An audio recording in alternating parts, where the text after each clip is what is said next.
Have you ever been denied for a loan and had absolutely no idea why? Maybe you're about to rent a new apartment and worry your credit score might hold you back. Or perhaps you're just curious about this mysterious thing called a credit report. Well, my friend, buckle up, because today we're diving into the world of Equifax credit reports and deciphering that financial code. Equifax is one of the three major credit bureaus in the United States, along with Experian and TransUnion.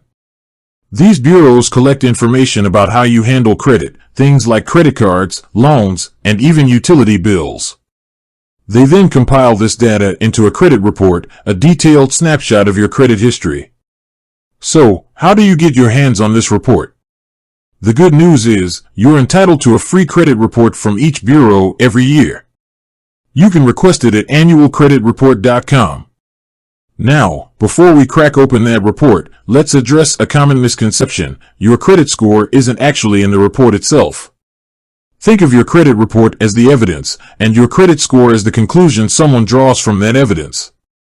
The report provides the details, while the score summarizes it into a single three-digit number lenders use to assess your creditworthiness. Alright, let's grab a virtual copy of your Equifax report and get down to business. The first section you'll see is your personal information, name, address, social security number, with most digits hidden for security. Double-check everything here.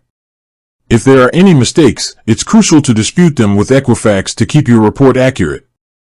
Next up is the credit summary section.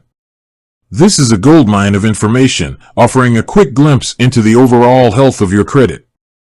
It will show things like the number of credit accounts you have, the average age of those accounts, and a breakdown of your credit utilization ratio, basically, how much credit you're using compared to your total limit. Now we delve into the meat of the report, your credit history. This section will list all your credit accounts, including credit cards, loans, mortgages, and even some utility bills. For each account, you'll see details like the creditor's name, the account type, credit card, loan, etc., the date the account was opened, your credit limit for revolving credit, and your current balance.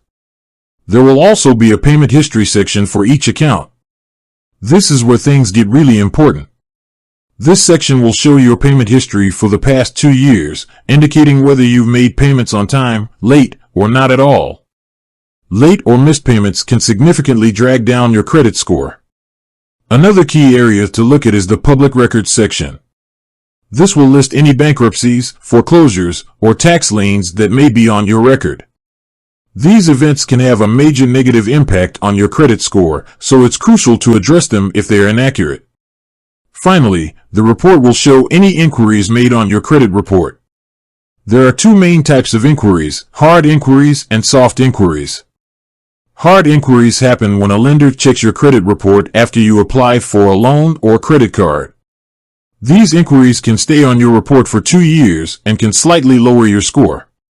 Soft inquiries, on the other hand, occur when you check your own credit report or when a company pre-approves you for an offer. Soft inquiries do not affect your score. Phew. That's a lot to unpack, but understanding your Equifax credit report empowers you. By familiarizing yourself with the content, you can identify any errors, track your progress towards credit goals, and ensure your financial future is on the right track. Remember, knowledge is power, and when it comes to your credit, that power is in your hands. With that said, thanks for watching, and until next time.